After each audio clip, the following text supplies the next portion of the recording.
For most people, a clear blue sky is a comforting sight. Indeed, of all the familiar sights in our life, the sky provides the reassurance that all is right with the world. But as with all things with which we grow comfortable, we sometimes take the sky for granted. Here is your sky, clear, blue, and limitless. Here is another view of your sky, this time dotted with clouds. And here also is your sky, and those now common trails. Is there any difference between this kind of airplane trail and these trails? Obviously, these easily observable trails are not natural cloud formations. They can be seen on any given day to come from airplanes. They are man-made and dissipate rapidly in the sky. These too are man-made and come from planes. But these trails linger, collect, and eventually cover the entire sky. Is there any difference between these clouds and these clouds? Between these trails and these trails?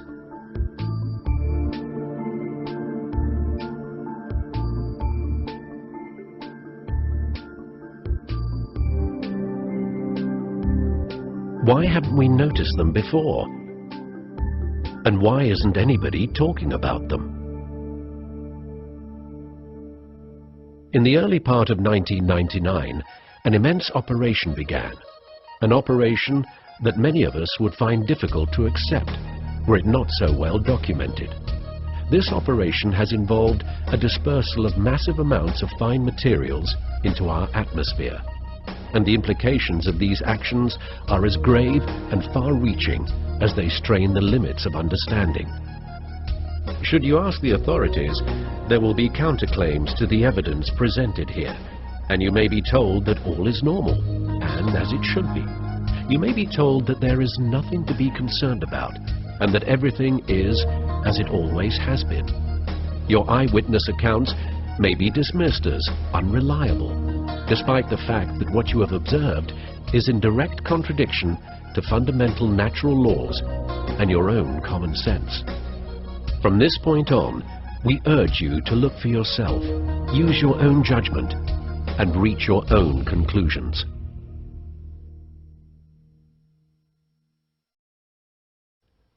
What you are seeing now is quite normal. These temporary trails are called contrails, which is a word formed from the words condensation and trails. They are made of water vapor, and they are a common and natural occurrence, which happens as a result of aircraft flying at high altitudes, in particular ordinary weather conditions. You can see that the condensation disappears fairly quickly, much like your breath on a cold winter day. The aircraft at the upper portion of the screen leaves a normal contrail, which vanishes as any trail of water vapor will. To contrast, beneath it is an aircraft emission that is thick, continuous, and persistent.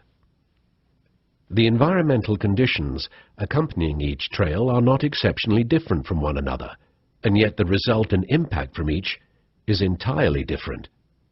The only logical way this could occur is if the two trails themselves had very different qualities, and indeed they do.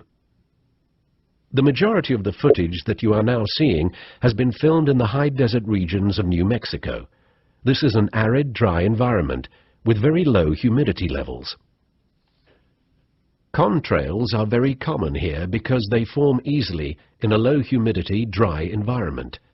Cold and dry conditions, exactly those conditions normally found in the upper atmosphere, are extremely favorable to contrail formation.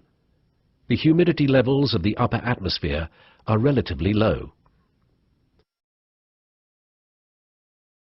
For a normal cloud to materialize, two fundamental elements must exist: particles such as microscopic dust and moisture. Unlike contrails, clouds cannot form well in especially clean air. They require particles that act as a base for water vapor to cling to. The size of these particles must be extremely small, less than 1/100th of the width of a human hair. The other essential component for normal cloud formation is a humidity level of about 70% or more. Notice that the requirements for cloud formation and contrail formation are entirely different from one another. Clouds need moisture and fine particles for the moisture to cling to, and contrails need the opposite, clean, dry air. This is because they are based upon entirely different natural laws. An aerosol is a substance made up of solid particles suspended either in a liquid or a gas, and in this case we can consider our own atmosphere to be a gas. Because in addition to the normal existence of clouds and contrails, aerosol sprays are being emitted from aircraft flying at high altitudes. Aerosols in the air can be seen in two primary forms: as an emission from aircraft and as a collection of suspended particles in the atmosphere. A suitable term for this collection of aerosols is an aerosol bank. It is known now that these persistent trails, known commonly as chemtrails, from the words chemical and trails, are not predominantly water vapor, like contrails, but are primarily solid in nature, because of the sheer volume of particulate matter they contain. By simply looking up and observing the skies, one can now regularly see with the naked eye aircraft repeatedly dispersing materials into the upper atmosphere at altitudes of roughly 35 to 45,000 feet.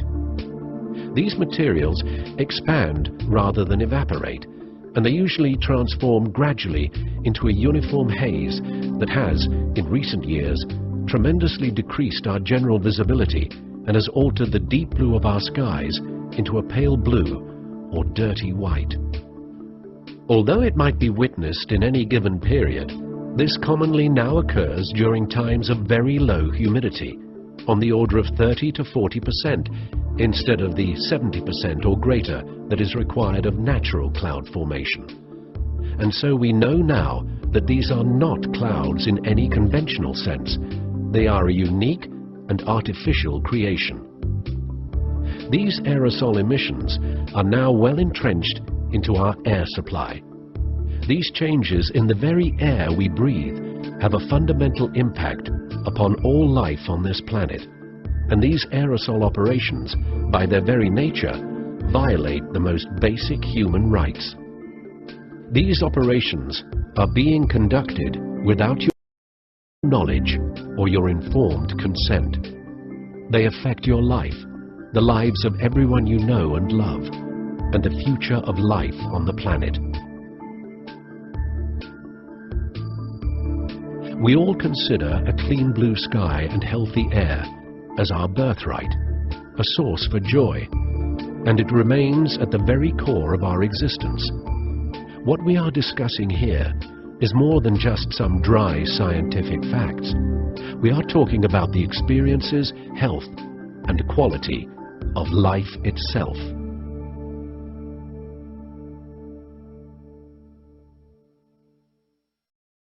Who is doing this? In 1999, a website, Carnicom.com, was created by scientist and researcher Clifford Carnicom to call attention to the aerosol operations being observed over the southwestern desert skies of the US.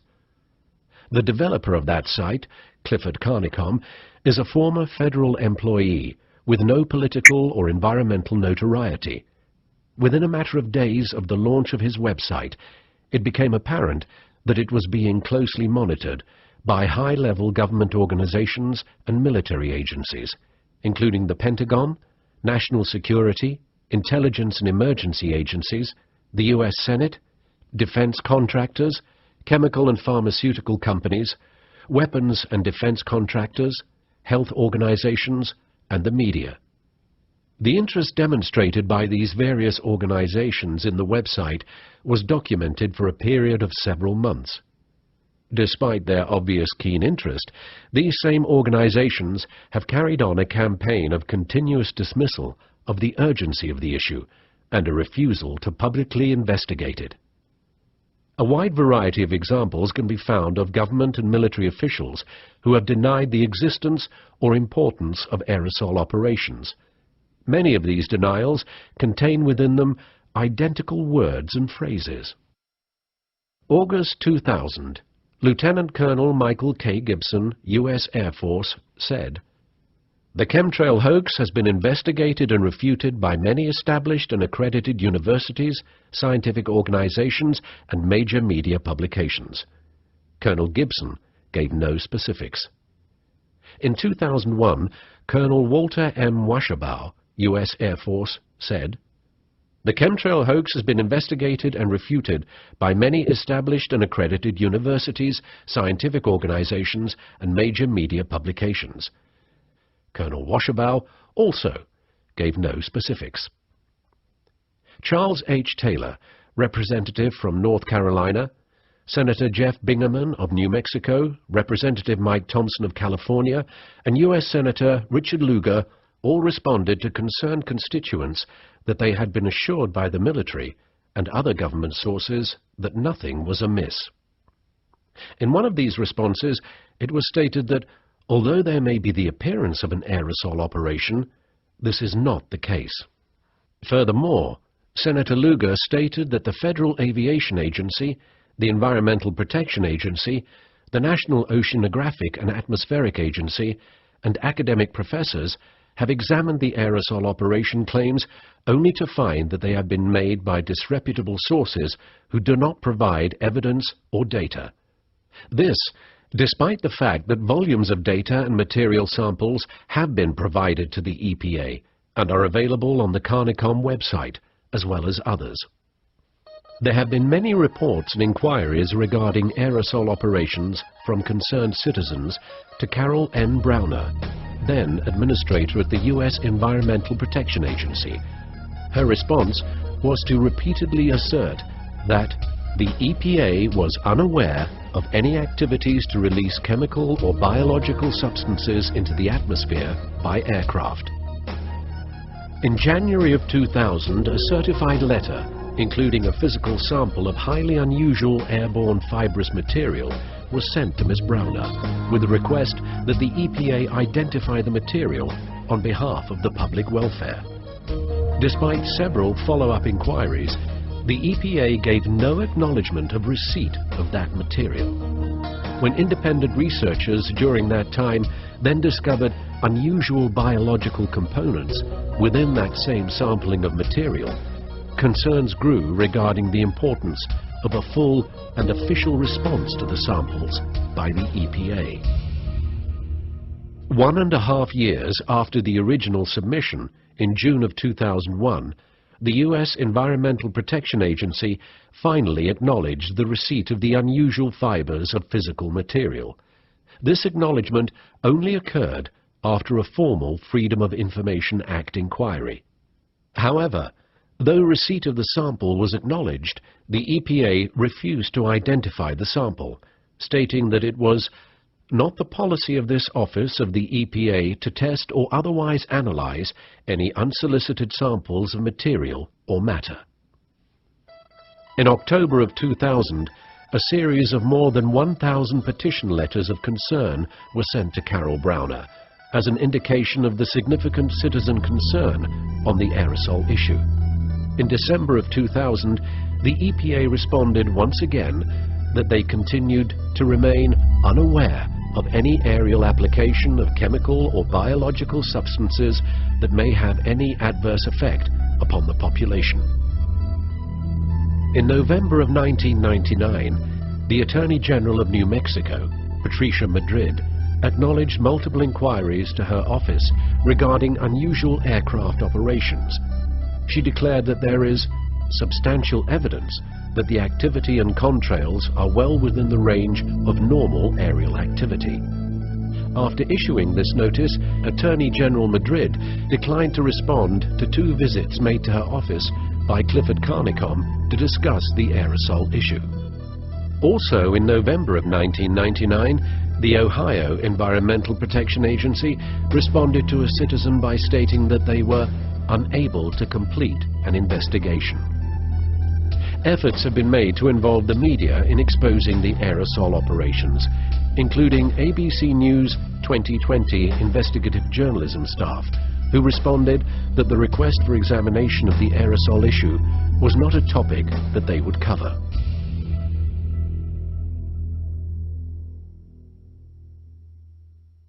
Since the beginning of 1999, a series of more than 36 scientific methods have been used, most notably by Clifford Carnicom, to examine the dramatic alteration of the atmosphere that has taken place.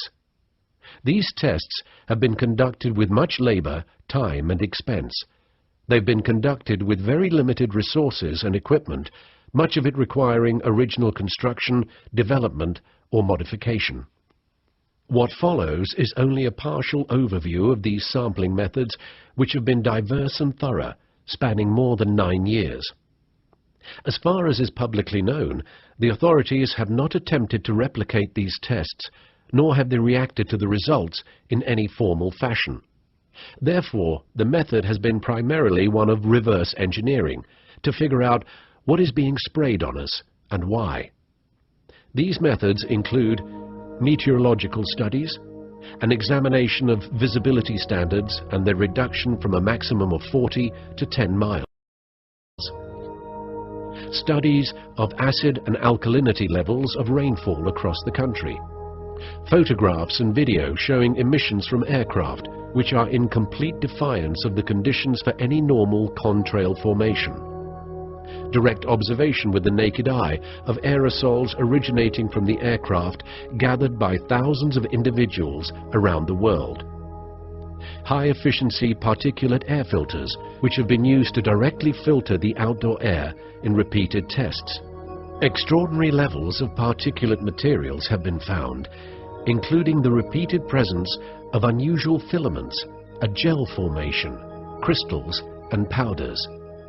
Electromagnetic devices which have been developed and used specifically for this research. Distilled rainwater samples to concentrate any solid materials or particulates. Observation of irregularities in normal radar activity.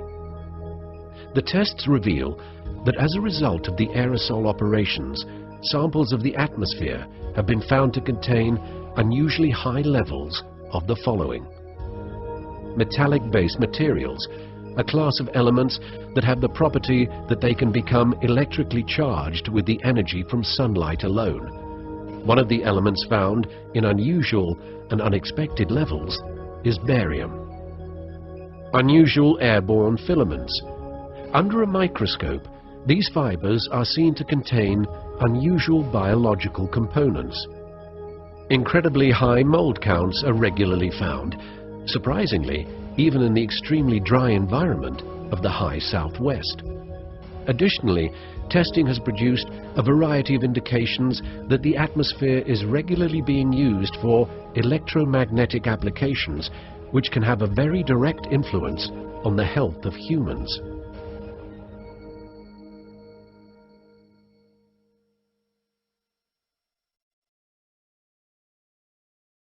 I have a degree in science. I have a doctorate in science, so I consider myself to be maybe not an expert in this particular thing, but I know how to look at things. And I learned a little bit about meteorology and the atmospheric conditions necessary for even a contrail to form and persist, much less ones that just dissipate, and found that there were no laws of physics that supported this activity or the explanation of this activity as a normal water vapor or frozen vapor trail. And so I came up with things like, well, all of a sudden, the jet goes overhead, and in the same sky you'll see 2 or 3 jets passing overhead, and there's nothing. You can barely see the jets because they're so high up. And other jets come into an area, and all of a sudden the white trail starts all of a sudden coming out of the jet, and then it stops, and then it starts again. And I've seen a number of occasions where they just did dashes across the sky. And I stops and I starts. talked to a few pilots, and I asked them, well, how can you do this? And they said, well, you can turn your engine off. I said, would you do it over and over again? He says, if you're nuts. And I started noticing, especially by March of '99, April of '99, people were becoming very, very ill.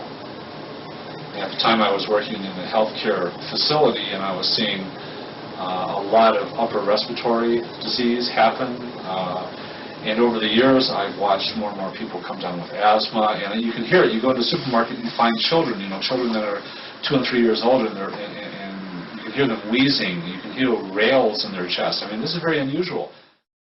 The following is a reenactment of a transcribed interview between Clifford Carnicom and Gwen Scott, naturopathic doctor and former CNN broadcaster, originally recorded in February of 2004. You have a background in the world of journalism and specifically broadcast journalism. Can you talk a little bit about that background and also the relationship of the media to what is occurring? Yes, well, you know that I was in broadcasting for 30 years. I worked for all 3 affiliated networks, ABC, NBC, CBS, and many of the larger markets, and I culminated my career as an anchor at CNN and Headline News. So I have, over the years, a lot of really good contacts in some pretty high places in the media. But I would imagine pretty much everybody watching this will know that there have been dramatic changes in the media. Who owns the media? The quality of human being attracted into the media. In other words, why are they there? When I started, it was mostly all print folk, and they kind of had to tell us, come on, clean up your act, this is visual. But people were coming from the old school of journalistic, afflict the comfortable and comfort the afflicted. And you're the watchdog, and you go for that story, and you never accept the official version, and on and on and on. Most of the media and information we get now is owned by only 3 companies. When they deregulated, when the FCC deregulated, they allowed these huge, like AOL Time Warner, to gobble up. So you've got these large entities controlling all the information, whether it's film, radio.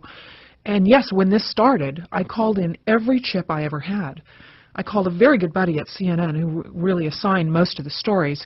He was very high on the story, very interested. I sent him your website, a lot of your information. He was hi, yay, yay, shut down. And I never did get an explanation. As you well know, I contacted some of our local media people. The main anchor on the local station wanted to do a story, we thought, and we shot a lot of video of the activity. In those days, it was very obvious. Now it's a little harder. You don't have the mornings when you have the deep blue sky and then the afternoon. Now you get the pale blue-white sky if you're lucky, and as you well know, that story never aired.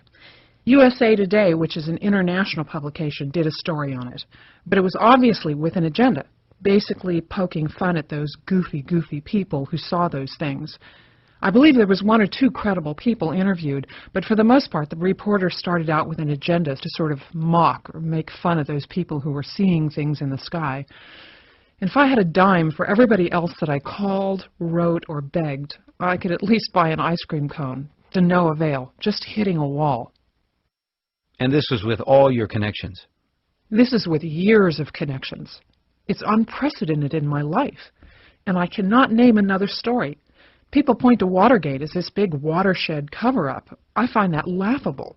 This, in my opinion, this is the biggest story. And I approach many of my colleagues this way. This is the biggest story in recorded human history. You have an entire planet now covered with whatever, by whoever, and nobody is even acknowledging it. What the heck is going on, and how come we don't know? That is the question. What could explain that level of refusal? Fear. Because the folks who get it, they're afraid. They know it's something bigger than them. They know all the possibilities of who's able to put planes in the sky, that many, every day, 24/7. It doesn't take a nuclear physicist to figure out that it's not the guy around the corner. This is big. So even the journalist has that threshold that they're unwilling to cross. Oh yeah, afraid.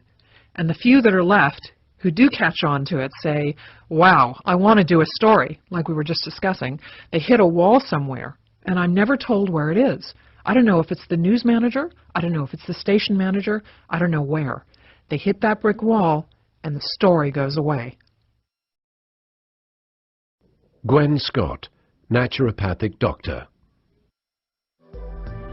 Clifford, it's so good to be on tape in person with you on this subject. I know before we couldn't show my face, we couldn't hear my voice because I was under contractual agreement. But today, what I'd really like to talk about is the medicine end, which is my passion and my whole reason for being involved in this is to try to help people stay as well as they can stay given the givens. Never I'd live to be seeing these times. As you know, recently information was brought to us that's critical in terms of health. So I want to deal with that first, and then we can go back and talk about the other contents of this aerosol spray and the impact to the body, and perhaps some mitigating medicines. We have found out through a very credentialed research doctor that perhaps what we're seeing occasionally show up in our air supply is a fungus. The reason this is so critical is apparently this fungus dramatically compromises the immune system by consuming those nutrients the immune system uses to repair and rebuild. And like every system in our body, the immune system has to keep rebuilding itself. It will wear out, it will wear down, and it has to keep regenerating.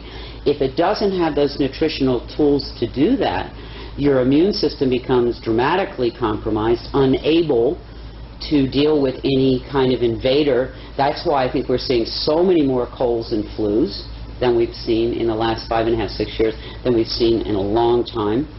I know in my clients, these things are like epidemic. Sinus infections, colds and flus, that's on the lighter side. On the heavier side, we're seeing a lot more cancers and some very devastating disease, implying an extremely compromised immune system.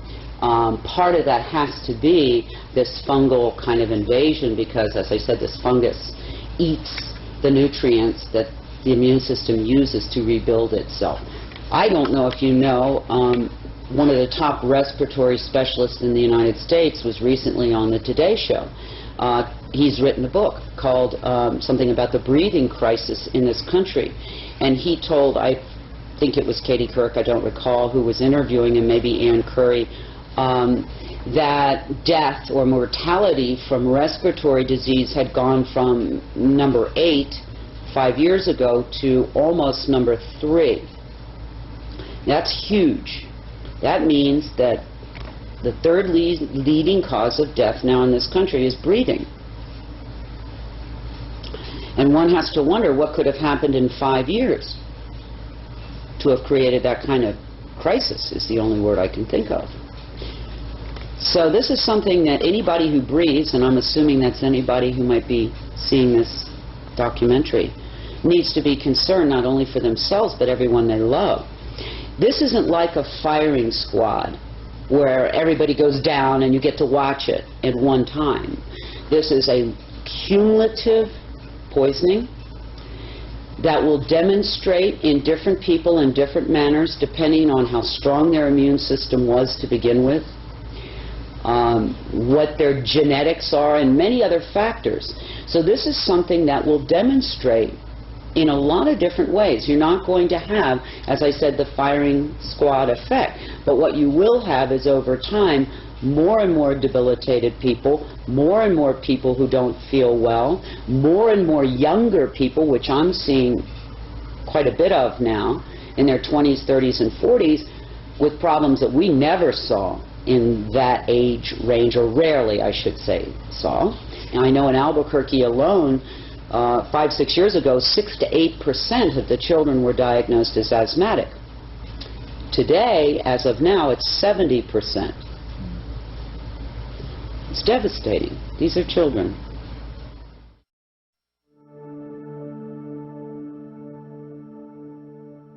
After confronting the reality of aerosol operations, it is a natural question to ask, why?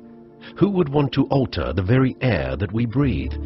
The evidence is now clear that the aerosol operations are a covert activity, an operation that will never ask for your consent and that is being conducted on you and your family regardless of your concerns. The reasons why do not appear to be restricted to a single purpose. From all data gathered at this point, there could be said to be 6 main reasons why aerosol operations are being conducted. 1. Modification and control of weather and the environment. 2. Electromagnetic operations. 3. Military operations. 4. Biological operations. 5. Planetary and geophysical change. 6. Sophisticated surveillance systems. There is an overlap that can make it difficult to discern where one program may start and another end. It's likely that many or all of these operations are being conducted at the same time. Regarding modification and control of the environment, the evidence now shows that because of the aerosol operations, the very physical nature of the atmosphere has been changed. There are several components in the aerosols which are repeatedly found. One of these is a salt that seeks and holds on to moisture and can, therefore, reduce the frequency and amount of moisture that reaches the ground. Another observation that has been confirmed over and over is that the aerosol operations frequently, if not usually, are conducted in advance of approaching moisture and storms, thereby altering weather. It may be no coincidence that drought is now commonplace and widespread, and that moisture on the planet is becoming an increasingly precious and sought-after resource. It has been claimed that perhaps these aerosol operations are intended to lessen the negative effects of global warming. Unfortunately, the facts do not support these theories, and in fact, the majority of the data strongly demonstrates that these activities are having detrimental and potentially disastrous consequences to the life and ecology of this planet. Furthermore, it is easy to demonstrate that the vast majority of substances found within the aerosols will actually increase the heat levels of the lower atmosphere, rather than decrease it when they are placed into it. The United States Air Force has publicly disclosed their intention of owning the weather by 2025, and based on the information gathered and scientific tests done, it would not be unreasonable to think that that objective has, in part, already been accomplished. The full environmental impact of these aerosol operations to the soil, the seas and lakes, the flora and fauna, and the agriculture that sustains us is staggering. Electromagnetic operations designed to affect human health, control communication and guidance systems, including airplanes and missiles, radar interference, missile destruction, enhancing the ability of transporting micro-sized particles and molecular change of the atmosphere. Barium is a highly toxic heavy metal which has been found to be one of the key components contained within these aerosols. Barium, like other metals, has the property of increasing the conductivity of electricity in the atmosphere. The more of it there is, the more precisely electrical pulses can be sent through the atmosphere. The implications of being able to modify the atmosphere electrically and magnetically are enormous. A small change in the electrical properties of the atmosphere completely alters the way in which that shell around the Earth can be used. Changes in heat and energy are at the foundation of the life of this planet and all those who dwell upon it.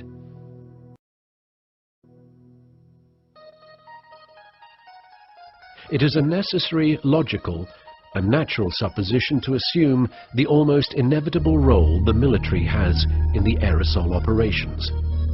A glimpse into the military window has been achieved, and the central theme that has emerged is of control.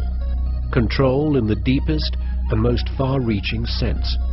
For when the atmosphere of the planet is controlled, life itself is controlled.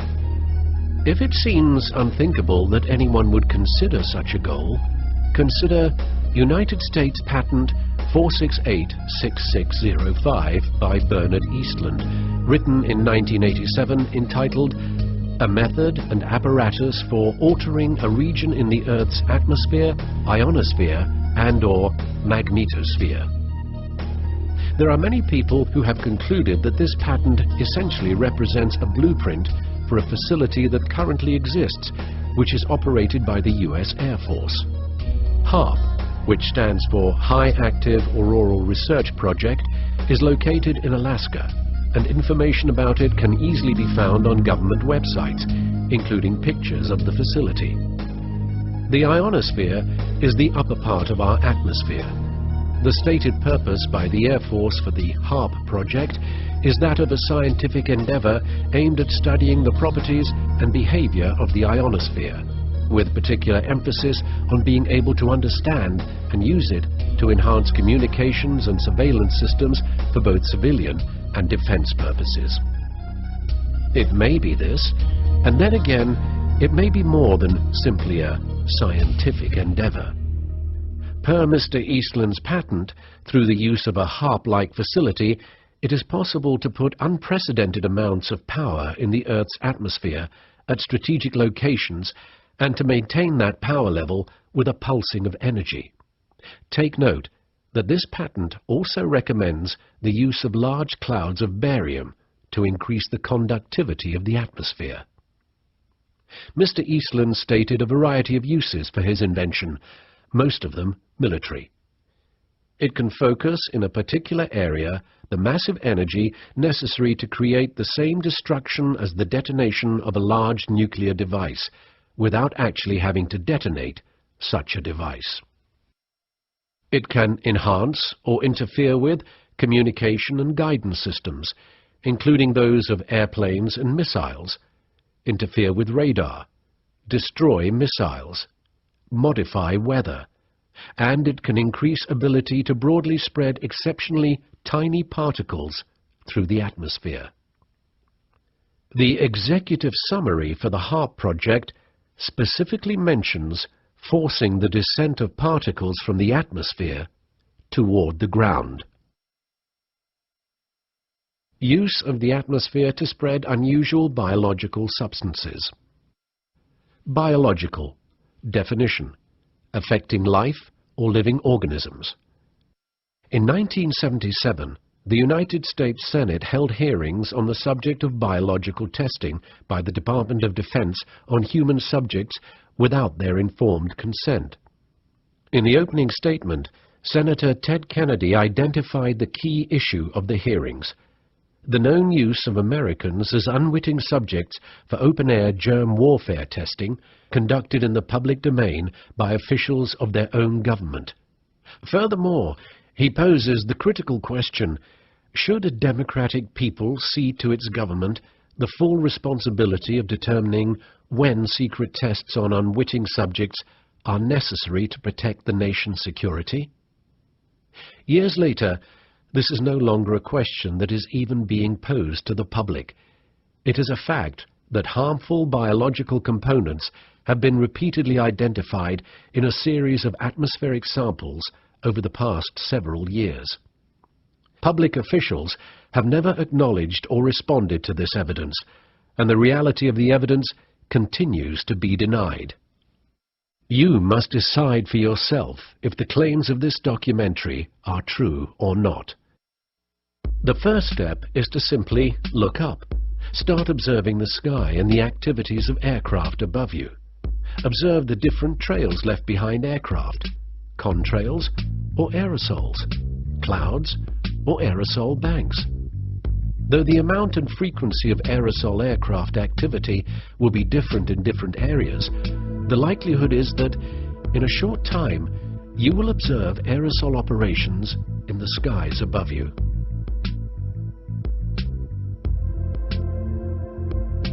If you decide that there is cause for alarm and that something must be done about the aerosol operations, we suggest you take the following measures. First of all, start paying more attention to your own health and the health of those for whom you are responsible. Check with your own health practitioner. If your health practitioner is not familiar with the aerosol issue, ask them to watch this program. Pass this DVD on to as many other people as you possibly can. This documentary is a not-for-profit venture. It may be freely copied in its entirety and distributed. No individual is permitted to distribute this documentary with a profit motive. It has been created for the benefit of the public. Start talking to other people about it. When you notice aerosol operations in the skies above you, ask others to look. The most important step one can take right now is simply getting people to observe for themselves what is going on. Write, call, email, and visit your elected representatives and demand answers. Join with others to openly and peacefully protest what is going on. It is apparent that success will only result from an enormous and overwhelming groundswell of grassroots activism. The sober reality is that the health of this planet has already been disastrously affected, and we simply do not have much time to reverse it. Our atmosphere is our lifeblood, and most of us are moving forward with our lives, oblivious to the growing threat. Please use your talents and resources to help this planet. Clifford Carnicom chose the vital role of researcher and has endeavored to give us the most accurate and well-documented information possible about the true nature of aerosol operations. Others have chosen to help regarding the health-related aspects, and still others are working tirelessly to distribute this information broadly. You must determine your own role and exercise it while you still have the opportunity. If you are somehow involved in these aerosol operations or know of others who are, don't withhold it. Come forward and make your information known. If you've been told that what you are doing is for the benefit of mankind, please take an honest look at the tremendously negative effects created by these unnatural aerosol operations. If we remain silent in the hope of preserving our freedom and security, we are certain to lose both. Please help to restore and regain the beautiful blue, clean, healthy sky.